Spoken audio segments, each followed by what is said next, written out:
Okay, hi everyone, and welcome to today's webinar on the Greenhouse Gas Protocol. My name is Regina, and I work as an environmental consultant at Green and Blue Planet Solutions. So today we will be actually focusing on the corporate accounting and reporting standard for the Greenhouse Gas Protocol. But before we start, I would like to take some time to briefly introduce our company. So we are a joint venture company between NVX and Yamaki Environment, and our head office is in Japan, but we are based in Bangkok, Thailand. And as an environmental consulting company, we provide various services in Thailand and the ASEAN region. So our services consist of environmental site assessments, or ESA for short, which is usually performed when a real estate transaction takes place to identify potential pollutants and risks.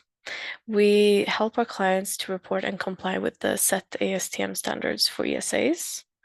For chemical management and compliance, we can assist those clients who import, store, and export hazardous substances in Thailand and to ensure that they comply with laws and regulations. So we also provide EHS compliance, which is to ensure the safety of workers. And we help our clients with identifying applicable regulations of their country of operations and to develop a register of legal requirements and to implement EHS audit. Our climate change team perform various services such as sourcing IREX and carbon credits, assisting companies with carbon accounting, as well as compliance with the EU regulation CBAM. Lastly, we also conduct research on behalf of JETRO, as well as hosting webinars and attending seminars as guest speakers. So today's presentation will have the following layout. I will start by introducing what the Greenhouse Gas Protocol is and its different standards. Then I will be focusing on the corporate accounting and reporting standard and why it is important. And then I will go into how it is related to other environmental schemes before finishing off with a brief summary. And then lastly, we will have a Q&A session. So the Greenhouse Gas Protocol is a joint initiative between the World Resources Institute, which is headquartered in Washington, D.C., and the World Business Council for Sustainable Development, which is headquartered in Geneva. It was established in 1998 and fundamentally represent a partnership of businesses and stakeholders to develop and promote the use of consistent methods for greenhouse gas accounting and reporting. There are currently 7 different standards under the Greenhouse Gas Protocol. The Greenhouse Gas Protocol Corporate Accounting and Reporting Standards provides requirements and guidance for companies and other organizations, such as NGOs, government agencies, and universities that are preparing a corporate level greenhouse gas emissions inventory. We also have the Global Protocol for Community Scale Greenhouse Gas Emissions Inventories, which provides a robust framework for accounting and reporting citywide greenhouse gas emissions. And the Greenhouse Gas Protocol Mitigation Goal Standard provides guidance for designing national and subnational mitigation goals and a standardized approach for assessing and reporting progress towards goal achievement. The corporate value chain Scope 3 standard allows companies to assess their entire value chain emissions impact and identify where to focus reduction activities. The Greenhouse Gas Protocol Policy and Action Standard provides a standardized approach for estimating the greenhouse gas effects of policies and actions. And the product standard can be used to understand the full life cycle emissions of a product and focus efforts on the greatest greenhouse gas reduction opportunities. And this is the first step towards more sustainable products.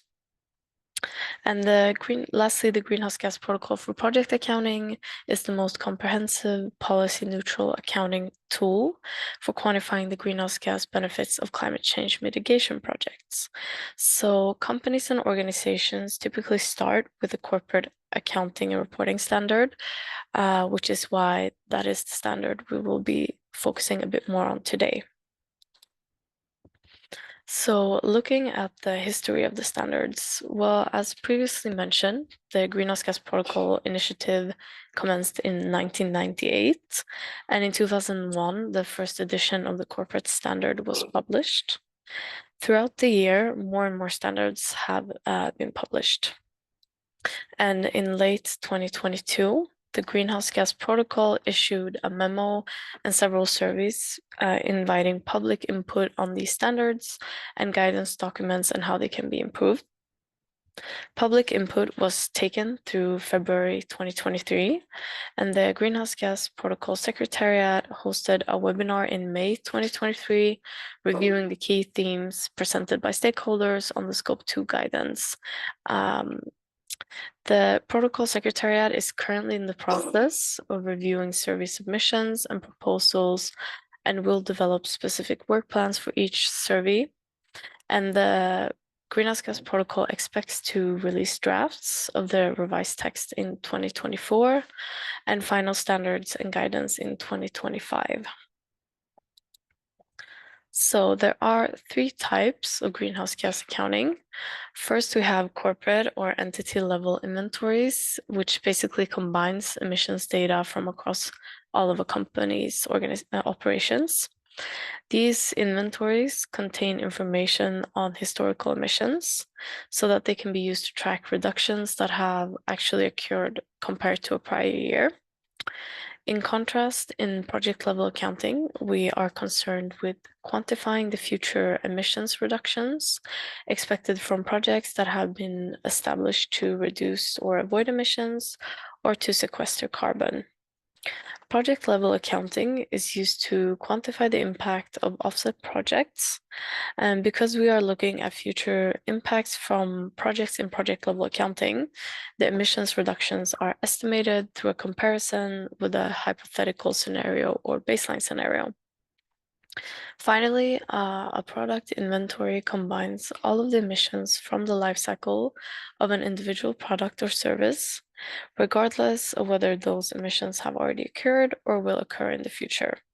In contrast to product accounting, emissions reductions at the individual product level can be calculated by just comparing a product inventory with an inventory created a prior year.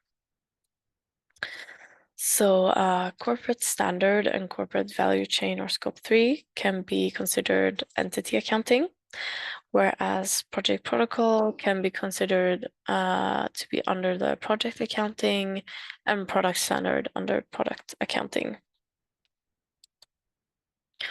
So this is a famous graphic, and the main point is that emission sources come in different categories based on whether they are internal to the reporting company or exist upstream or downstream of the company along its value chain. Scope 1 emissions includes direct greenhouse gas emissions that occur from sources that are controlled or owned by an organization. So this includes emissions associated with fuel combustions in boilers, furnaces, vehicles, etc. Scope 2 emissions are indirect greenhouse gas emissions associated with the purchase of electricity, steam, heat, or cooling.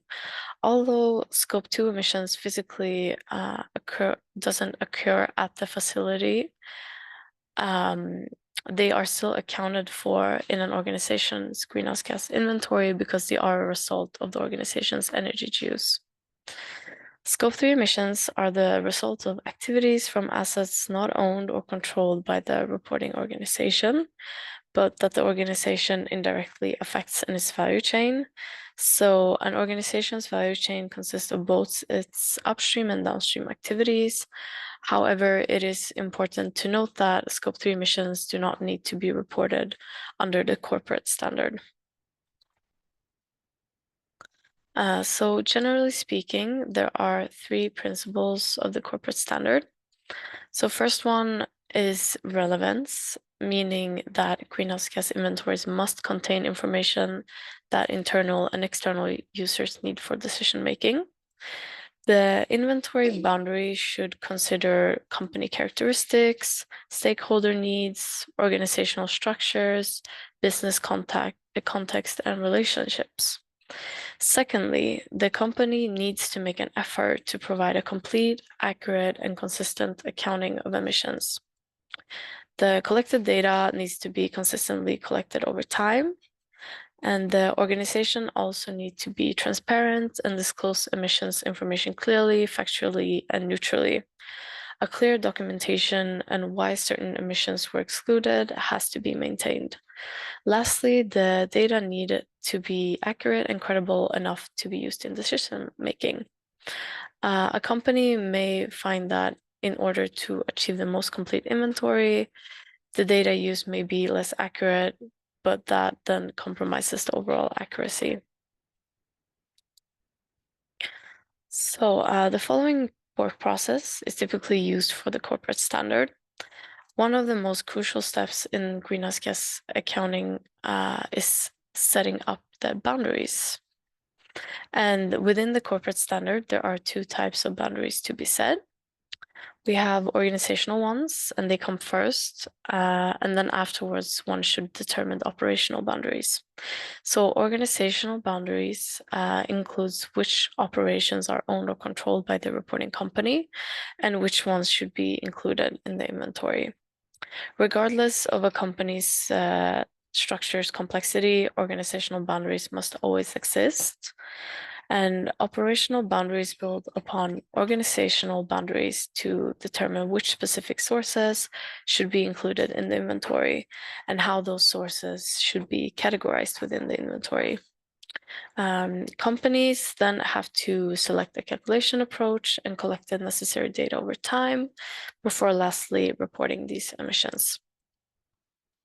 So now we will be focusing on how the greenhouse gas protocol is related to other environmental schemes. So we also have the ISO 14064, which is a set of international standards developed by the International Organization for Standardization, or ISO for short, for quantifying and reporting greenhouse gas emissions and removals.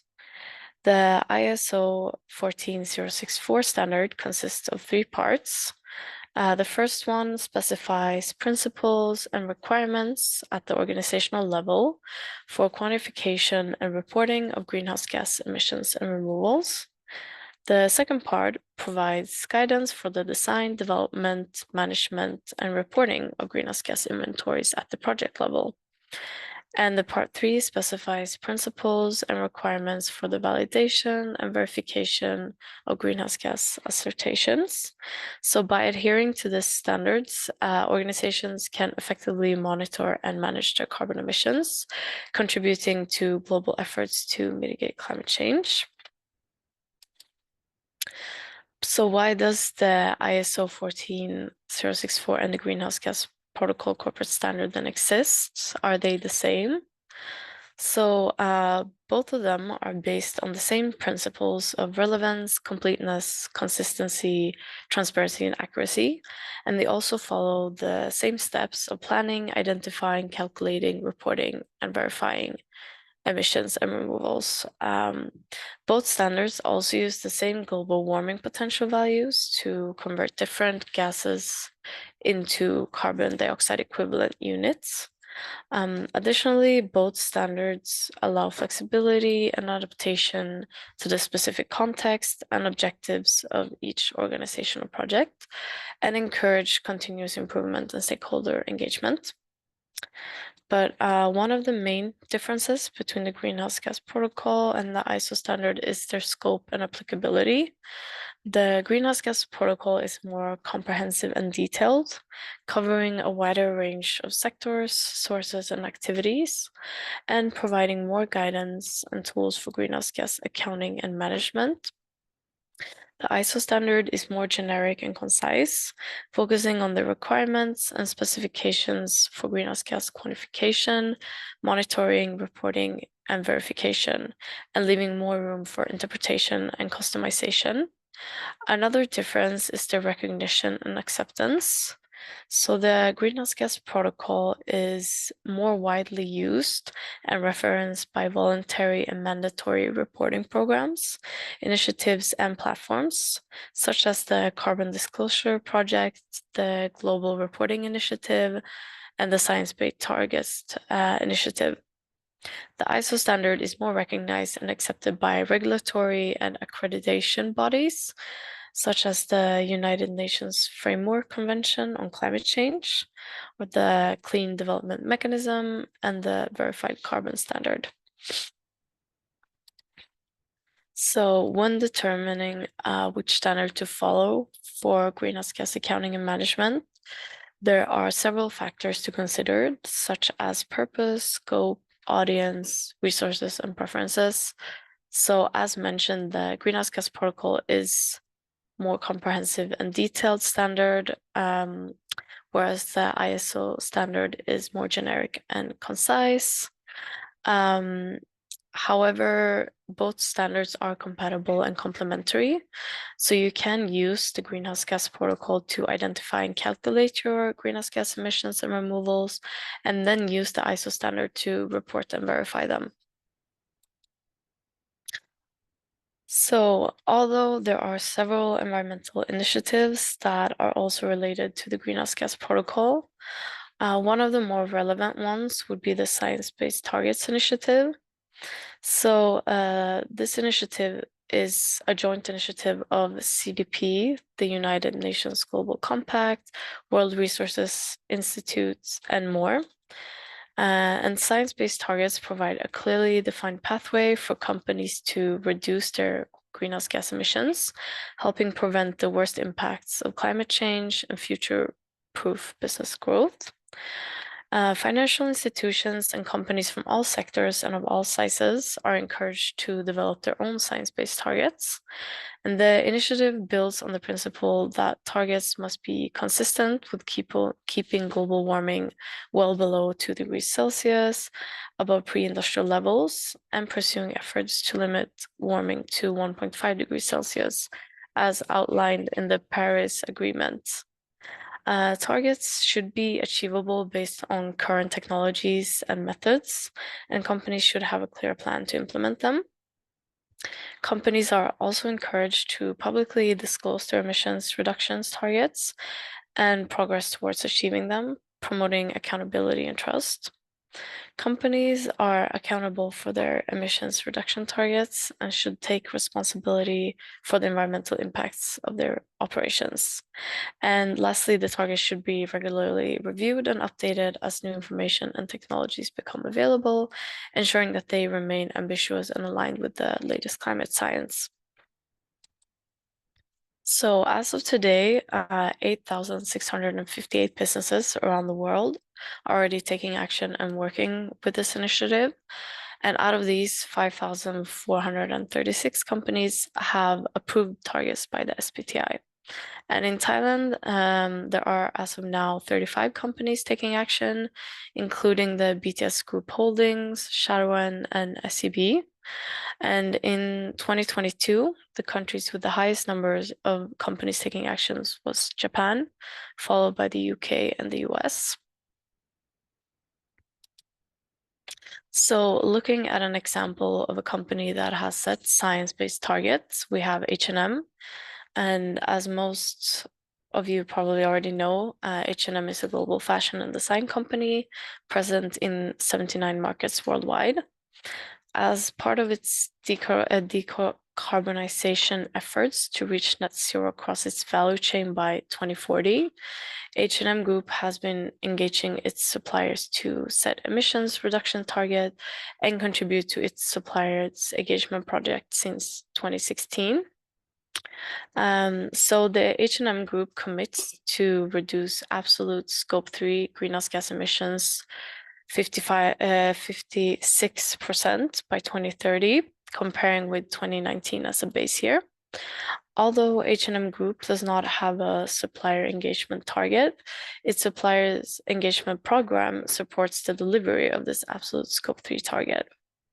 So H&M Group are planning to achieve this, for example, by supporting suppliers with sourcing renewable electricity and explore how to make it more readily available to suppliers.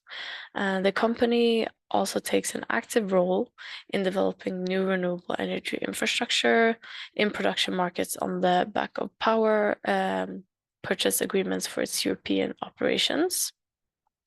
So to track if they're able to reduce their Scope 3 greenhouse gas emissions by 56%, H&M can use the Greenhouse Gas Protocol Corporate Value Chain Scope 3 standard. So to briefly summarize today's webinar, the Greenhouse Gas Protocol was founded in 1998 as a way of promoting consistent methods for carbon accounting. It offers 7 different standards that are used in different scenarios. Typically, companies and organizations start tracking their emissions by using the corporate standard, which is then followed by the corporate value chain Scope 3 standard. The Greenhouse Gas Protocol and the ISO 14064 standard hold some similarities in terms of being based on the same principles and following the same steps of planning, identifying, calculating, reporting, and verifying greenhouse gas emissions and removals. One of the main differences between the Greenhouse Gas Protocol and the ISO standard is their scope and applicability. The Greenhouse Gas Protocol is more widely used and referenced by voluntary and mandatory reporting programs, initiatives, and platforms, such as the Science Based Targets initiative. The Science-Based Targets refers to targets that are in line with what the latest climate science deems necessary to meet the goals of the Paris Agreement, limiting global warming to 1.5 degrees above pre-industrial levels. And by using the standards from the Greenhouse Gas Protocol, companies can track their progress in meeting these targets. So lastly, I would like to say that we at Green and Blue Planet Solutions possess previous experience with helping clients with their carbon accounting and similar. So by scanning this QR code, you will both be able to give us feedback on this webinar, as well as request a free 30-minute consultation from us. And at the end of the questionnaire where you give feedback, you will be able to fill out your desired time for consultation session, and we will then contact you to set up a meeting. So I will now just give you a brief minute to scan the QR code before proceeding to any questions you may have about today's topic. Thank you.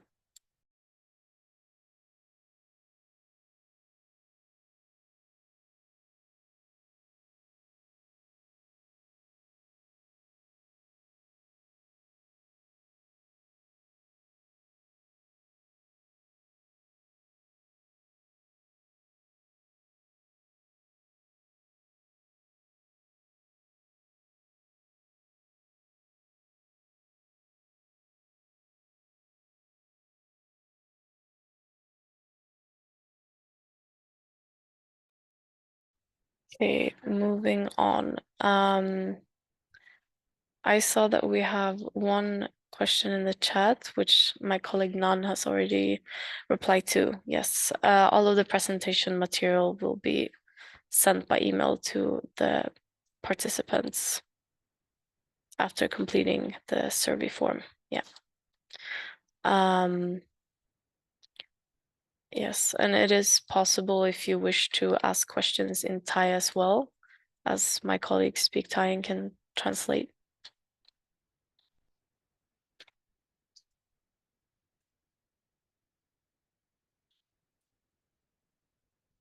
Okay. Okay, if there are no more questions, I will finish off by announcing our next webinar that we're hosting. This one is also for free, and it will be on the topic of SBTi, going more into detail, as well as the corporate net zero standard. It will be hosted in Thai on the 28th of June, and you can register through our website. Okay, thank you so much for joining us today.